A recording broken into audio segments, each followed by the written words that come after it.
Probably the biggest project we have done this season, and actually part of last season, is adding a compression post, a bowsprit, and a code sail. So we'll talk about all of the different things that we had to do to get a technically code D sail on our Leopard 48. And besides just the sail itself and the furling system for the sail, obviously there was an enormous amount of other components that we had to put on the boat that were not already there from the factory. That included, of course, the compression post, which is the component that goes from the hull to the crossbeam in the front of the boat. That splits the trampoline that was on the boat, so it also required a new split trampoline that we placed on it. Next component would be, of course, the bowsprit itself, which goes forward of the crossbeam out in front of the bow to hold the sail out to the end of it.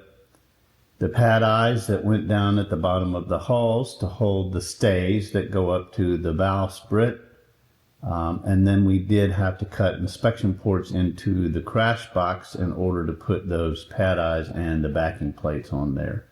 Most all of those components, which are the hard components, the hard rigging for the boat, compression post, bowsprit, pad eyes, all had to be done by order from Sparcraft in South Africa. I tried my best to get things from the United States, but I just couldn't find anybody that could put that piece together for me. The boys at Sparcraft in South Africa did a superb job. I made a couple of measurements for them.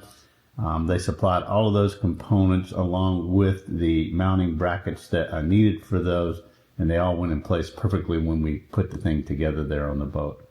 It also requires a real high quality, high end rivet gun to put those plates on there in order to mount those particular components. So that riveting process was a bit of a challenge as well, and drilling the holes into the crossbeam and to the hull to be able to place those components together.